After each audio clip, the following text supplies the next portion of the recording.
Bonjour, Jean-Noël Enil-Orac, bienvenue sur ma chaîne. Aujourd'hui, lendemain de sortie du Leica Q3, et je vous donne mon avis. A tout de suite.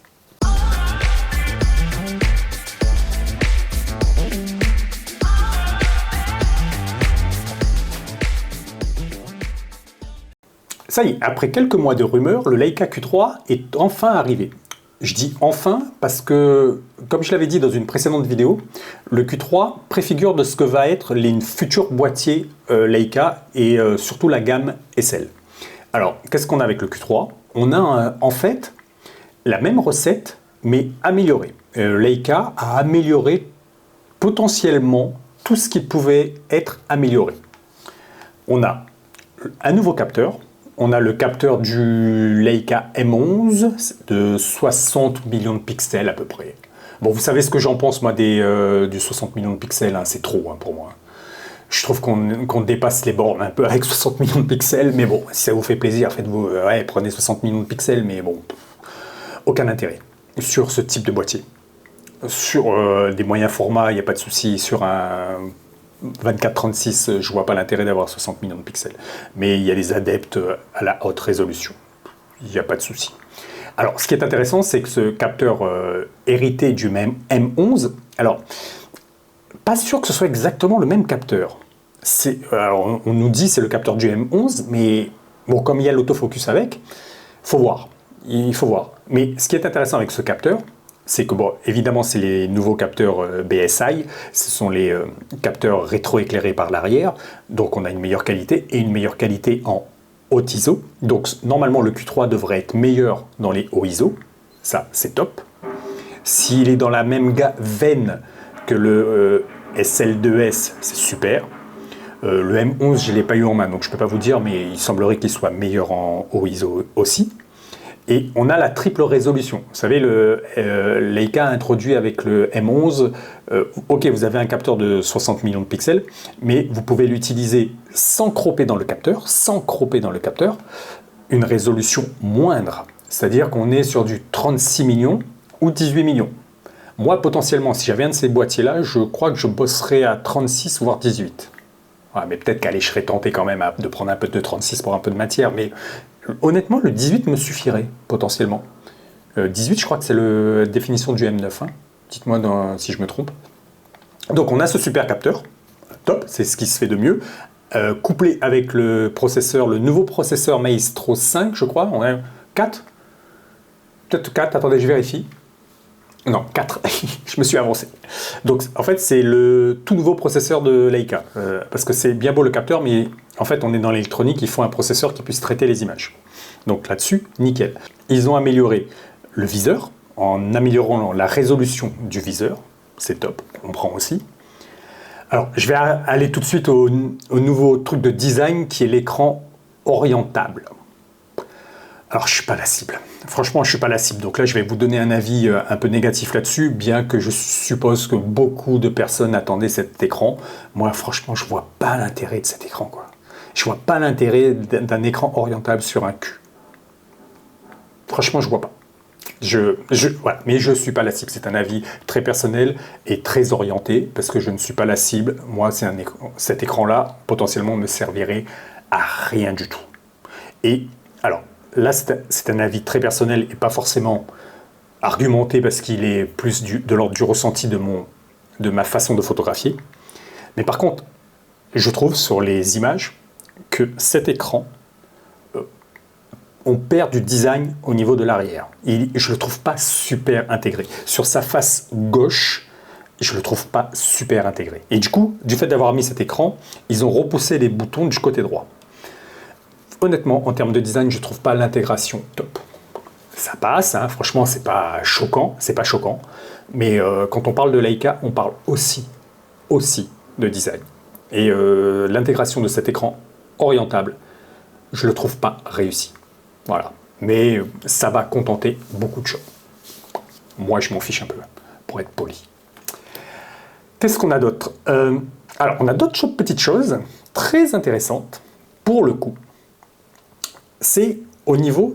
Alors là, Leica fait un truc absolument fou, je trouve, mais en même temps, c'est ça le paradoxe de Leica, c'est une marque conservatrice mais qui innove. Alors conservatrice et innovante, c'est un peu le paradoxe de cette marque, c'est qu'ils proposent en option, via un grip, de recharger le boîtier en wireless. Bah écoutez ça, franchement, ça on l'avait pas vu venir, et je trouve que c'est peut-être la plus grande innovation qu'il y a sur ce boîtier.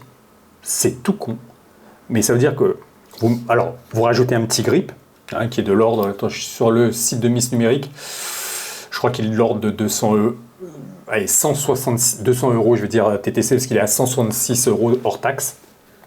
Bon, allez, on n'est plus à ça après. Vous rajoutez ce grip et vous le posez sur un chargeur, comment on dit, QI, Qi, je sais pas comment on le dit. Les chargeurs wireless que vous achetez dans le commerce, vous posez le boîtier sur le chargeur et il se recharge. Bah là, franchement, je suis scotché. Je kiffe. Je kiffe. Alors, c'est le truc que je kiffe. Vous imaginez, vous rentrez de reportage, vous posez votre boîtier à côté de votre bureau, vous mettez votre chargeur à côté de votre bureau, vous posez votre boîtier dessus et il se recharge. Waouh! Et je veux ça sur tous les boîtiers, moi. Je veux ça sur tous les boîtiers. Alors, petit bémol à ça, malgré tout, que ça me fait kiffer. J'étais en train de réfléchir à ça en même temps que je parle. Je me dis que le risque de ça, c'est un risque mineur, mais le risque, c'est de toujours garder la même batterie et de tuer la même batterie.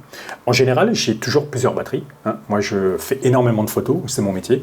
Donc, je ne tiens pas avec une batterie. Donc, je change de batterie régulièrement. Le risque, c'est de toujours charger la même batterie. C'est mineur. Hein. Là, je suis en train de pinailler. Hein. Voilà, après. Mais voilà, c'est des petits trucs comme ça qui amènent d'autres usages, en fait. Qui amènent d'autres usages. Mais le chargeur wireless, c'est top. En parlant de la batterie, on a une nouvelle batterie qui est censée tenir un peu mieux la charge. C'est pas ouf non plus. Hein. Ils nous ont pas mis une batterie qui va tenir une journée non plus. Hein. Mais quand même, je prends, franchement, tout ce qui peut améliorer, moi, une batterie, franchement, je trouve ça top. Alors, j'ai fait un peu de recherche, il semblerait il semblerait que les batteries soient rétrocompatibles. C'est-à-dire qu'on pourrait utiliser la nouvelle batterie du Q3 sur un SL2, sur un Q2, voilà. On peut interchanger les batteries. À voir les utilisateurs du Q3, ceux qui l'ont, est-ce que il y aura un petit message pour nous dire qu'il faut mieux utiliser la nouvelle batterie. Parce que par exemple chez Fuji, quand vous utilisez les anciennes batteries, ils vous le disent quoi. C'est chiant. C'est juste, bon voilà. Je ne sais pas s'il y aura ce message. S'il n'y a pas, tant mieux. Hein, parce que je vais rester poli. C'est embêtant. Voilà. Alors l'optique c'est la même. Alors c'est la même. Ça c'est étonnant. C'est-à-dire que potentiellement, Leica nous dit que c'est la même optique depuis le Leica Q. La première version, qui, je crois, était dans les... Je ne sais plus à combien, il était à 36 millions peut-être. Après, on est passé à 46 peut-être sur le Q2, et là, on est à 60 millions. Alors, je me dis quand même qu'ils ont dû faire un traitement spécial pour encaisser les 60 millions. Ou alors, ils avaient créé une optique merveilleuse dès le départ. Le 28 mm Sumilux, ouverture 1.7, était d'origine une optique pure merveille. Voilà. Qui pouvait encaisser... Elle peut encaisser n'importe quel nombre de pixels. Si c'est la même, c'est ça. Je me dis quand même qu'ils ont dû faire un petit traitement spécial quand même pour encaisser les 60 millions. Parce qu'elle a l'air de franchement encaisser cette optique. Cette optique, elle est ouf. Et alors, j'ai un petit bémol sur ce Q3. Petit bémol. En dehors de l'écran orientable, mais ça c'est très personnel, je ne suis pas concerné. C'est qu'ils n'ont pas mis de stockage interne. Je comprends pas.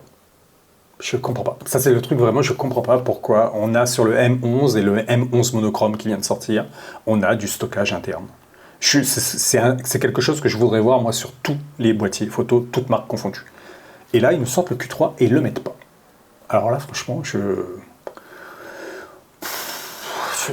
y a des trucs d'entreprise, des logiques d'entreprise qui sont incompréhensibles et qui sont pas compatibles avec les utilisateurs, avec les usages. C'est débile. Voilà, je ne sais pas comment le dire autrement, c'est débile de ne pas avoir mis le stockage interne, alors que vous le mettez avant. Passons.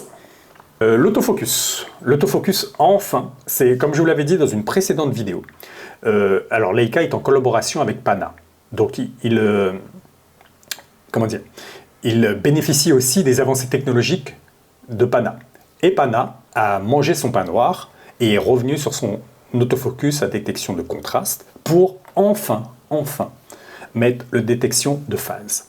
Ça a l'air un peu du jargon comme ça de vous le dire, mais je vais vous le faire schématiquement, même si c'est pas forcément vrai. Détection de contraste, ça marche pas. Détection de phase, ça marche. Voilà, Canon, Sony, ça marche. Brièvement et vraiment pour caricaturer. Hein. Ne rentrez pas dedans pour ça, je caricature, pour qu'on comprenne bien. Donc, Panasonic avec son Panasonic S5 Mark II est passé aux détections de phase, même si c'est un autofocus qui garde du contraste et qui ajoute une détection de phase. Et Leica, enfin, fait la même chose et passe à la détection de phase. Merci, il était temps. Donc, ça veut dire que on devrait avoir de la détection de phase pour le Leica SL2, SL3S et SL3. Voilà, un vrai autofocus sur la gamme SL.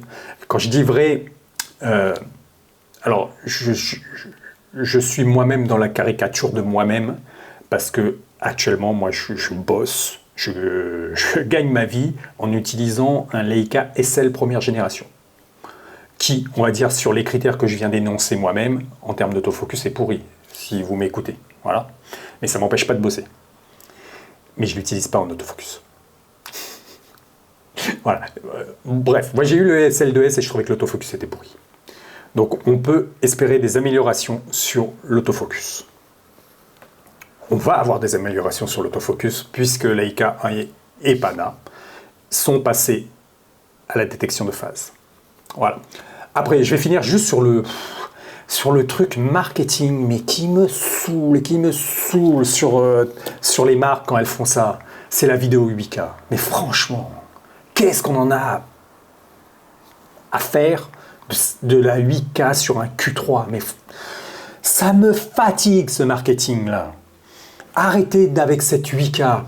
Attention, je ne suis pas en train de vous dire que la 8K ne sert pas. Il y a des gens pour qui la 8K est importante et qui vont s'en servir. 99% des gens sur un Q3, ils vont se la péter. Ouais, j'ai de la Q3 j'ai de la 8K sur mon Q3.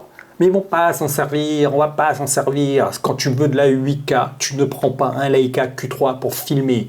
Déjà, si tu es un filmmaker, tu ne prends pas un Leica Q3 pour faire de la vidéo. Tu sais pas le boîtier. Franchement, non mais sérieusement. Vous êtes filmmaker, vous devez gagner votre vie avec. Vous allez me dire que c'est le premier nom de boîtier que vous mettez sur une liste quand vous devez acheter du matos? Mais jamais de la vie, jamais de la vie. C'est que du marketing. Vous voulez faire un truc sympa, Leica? Allez, faites un truc pour moi. Je dis pour moi, c'est tout là ce que je suis en train de faire. Je suis en train de faire une vidéo YouTube en vlog. Allez, vous voulez que votre Q3 fasse de la vidéo? Oubliez-moi la Q3, d'accord? Mettez-moi de la 4K. Allez, 4K, même la 4K 60, j'en ai pas besoin, franchement. 4K 24, 25, selon les pays, sans limitation de temps. Ok? Avec l'autofocus qui va bien. Et si vous voulez me mettre un écran, mettez-moi un écran orientable où je puisse faire du vlog avec.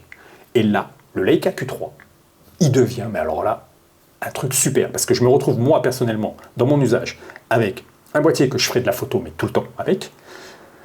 Un boîtier où je peux faire de la vidéo YouTube, c'est-à-dire en vlog, parce que j'ai un écran orientable qui se retourne vers moi, pas cet écran-là qui ne me sert à rien du tout. Et la 4K, nickel, sans limitation de temps. Parce qu'ils nous ont mis du log, ça c'est top.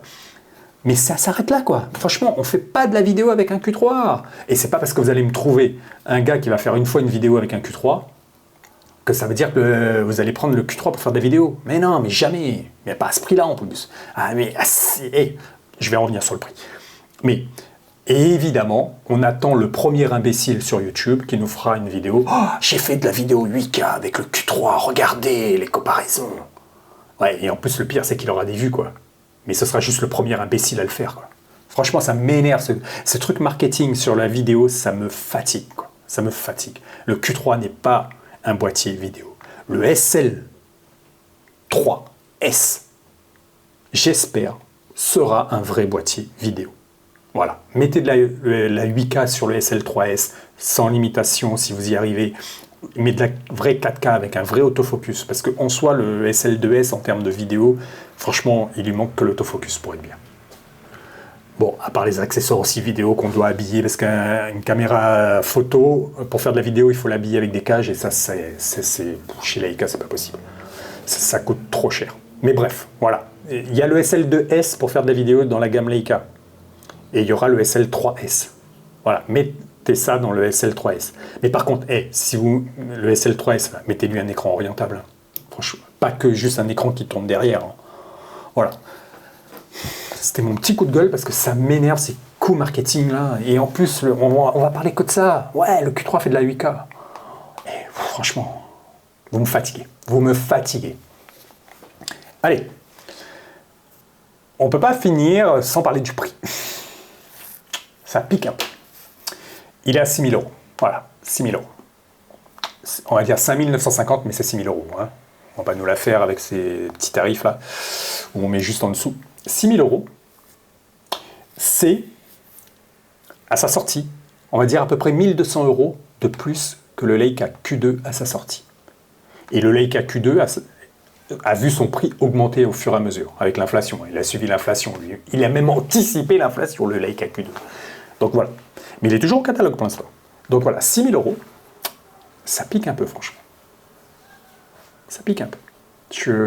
Moi, je trouve qu'un boîtier comme ça, il devrait coûter 4 500 €. On reste sur du Leica, donc c'est cher. Hein. J'allais pas vous dire 2 000 €. Hein. Avec 4 500 €, je trouve que c'est un prix super raisonnable pour un boîtier, même si pour la plupart des gens, c'est super cher. 6 000 €, c'est cher. C'est cher. La question, est-ce que potentiellement je l'achèterais si j'avais les 6 000 €? Ouais, je crois que je le prendrais. Je les ai pas, hein, les 6 000 €. Mais si j'avais les 6 000 € là, est-ce que je prendrais le Q3? Ouais, parce que je pense que c'est un super boîtier en fait. C'est un super boîtier. Le Q2 est un super boîtier. Moi, perso, je regrette d'avoir vendu mon Q2 parce que je voulais un M. Voilà, je n'avais pas les moyens d'avoir un M et un Q2, donc j'ai vendu mon Q2 pour pouvoir me racheter un Leica M. Voilà. Mais ça reste un super boîtier, le Q2, et je me dis que là, ils ont à peu près amélioré tout ce qui pouvait être amélioré sur le Q2, et des bonnes améliorations en soi. Donc, ça ne peut être qu'un super boîtier. Même si à 6 000 €, ça pique un peu. Bon ben voilà, ce que je pouvais dire sur le Q3, je ne fais pas partie des influenceurs qui ont eu des Q3 en prêt, dommage. Et ça me ferait bien plaisir un jour d'avoir un petit boîtier comme ça en prêt. Hein. Ouais, franchement, au mieux de l'acheter. Non, mais en fait, je m'en fiche en fait, ça m'empêche pas de donner mon avis. Et en soi, j'ai un avis, ça me permet aussi d'avoir un avis vrai. Parce que je vais vous dire, moi j'ai fait de la presse et vous pouvez pas être totalement honnête quand on vous paye tout. Voilà. Prenez l'exemple d'un voyage de presse. Si vous faites un voyage de presse, comment ça se passe? On vous envoie par exemple à Maurice. Tout frais payé dans un super hôtel pour vanter les mérites de l'hôtel. Et on vous dit, mais bien sûr, vous dites ce que vous voulez. Ben, la nature humaine est ainsi faite que quand vous êtes autant choyé, et franchement bien choyé, vous vous dites, j'aimerais bien en refaire comme ça, des petits voyages de presse comme ça. Ben, vous n'allez pas démonter le truc, quoi. Franchement, vous n'allez pas le faire. Ben non. Vous allez peut-être mettre j'ai une petite critique là, comme ça, mais en fait, non. On vous a tellement choyé que c'est difficile, quoi. Donc voilà. Et moi, c'est pas pour jeter la pierre. Hein. Parce que moi, je vous le dis franchement, si jamais Leica me prête un boîtier, je sais pas si je vais le démonter. Hein. Parce que j'aimerais bien qu'il me reprête un autre. Mais bon, ça c'est un autre débat. Je veux bien vous faire une petite vidéo un jour si ça vous intéresse de savoir comment ça se passe un peu. C'est prêt de matos et surtout c'est sponsoring. Vous crachez pas sur votre sponsor. C'est la base du sponsoring. Vous ne crachez pas sur votre sponsor. Voilà. Mais c'est un autre débat, on s'en fiche. Là, je vous parlais du Q3. Alors, voilà. J'ai fini avec le Q3, mais ce qui est bien avec le Q3, c'est que ça préfigure ce que va être la gamme SL. Moi, c'est une gamme que je kiffe, la gamme SL. J'ai eu un... Alors, j'ai un peu bloqué sur le Leica SL2S au niveau de la vidéo. Parce que je trouvais son autofocus pas cohérent avec ce qu'il pouvait proposer. Mais en termes de qualité d'image en vidéo, il est magnifique. Et j'adore le Leica SL2S. C'est un de mes boîtiers préférés. Je l'ai plus là. Moi, je suis un Leica SL première génération qui fait super bien le taf.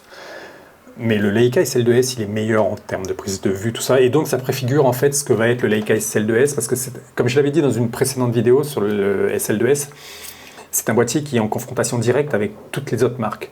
Le M est en confrontation directe avec rien du tout. Il est tout seul. Même le Q2, même les Q, ils sont en confrontation avec aucun boîtier. Et ne me mettez pas le X100V en face. Donc voilà. Mais le SL2S, il se positionne contre un Canon, contre un Nikon, contre un Sony. Et c'est chaud. Et c'est chaud. La concurrence est chaud. Et vous ne pouvez pas arriver en confrontation avec ces marques-là avec un autofocus pourri. C'est pas possible. Parce que vous prenez le SL2S pour faire des photos en autofocus. Même si moi, personnellement, je ne suis pas représentatif, j'utilise mon Leica SL avec des optiques manuelles. Je n'utilise qu'en manuel, avec des optiques M. Mais c'est un peu dommage en soi, parce que c'est un boîtier qui fait de l'autofocus. Donc voilà, je ne l'utilise pas réellement à sa pleine puissance. Mais voilà. Donc je trouve que Leica va sur la bonne voie, va vraiment sur des voies qui sont super intéressantes. Même si là, je le regrette franchement, ils n'ont pas mis le stockage interne, mais ils ont mis du stockage interne dans leur boîtier. C'est novateur à fond, ça. Et moi, je veux voir ça sur tous les boîtiers. Je veux voir ça sur tous les boîtiers. Là, ils viennent de mettre la charge wireless, mais je veux voir ça sur tous les boîtiers. Leur système de batterie. Attendez. Alors, le système de batterie. C'est pas eux qui sont les premiers à l'avoir fait, hein, c'est Hasselblad. Mais ce système de batterie, ça, je veux voir ça sur tous les boîtiers photo. Arrêtez avec les trappes. Et voilà, la batterie, elle est sortie, quoi. Vous avez un là, et là, elle ne sort pas. Il faut faire une petite tape. Ça, ce système de batterie, mais franchement, les marques, mais copiez, quoi. Copiez. Enlevez les trappes, quoi. Et surtout sur certains boîtiers, on a des trappes de... Franchement, elles font peur. Donc voilà, Leica est une marque conservatrice, mais en même temps, tellement novatrice ces temps-ci. Je trouve ça fou. Mais ça pique au niveau du prix, par contre. Ça pique de plus en plus. Allez, j'arrête pas de me répéter sur le prix. Mais bon, en même temps, j'en achète. Donc voilà, peut-être que j'arrête de me plaindre. Allez, c'est fini pour moi pour aujourd'hui. Je vous souhaite une bonne journée. Je vous souhaite le meilleur. Prenez soin de vous, prenez soin de vos proches. Et je vous dis à la prochaine. Bye bye.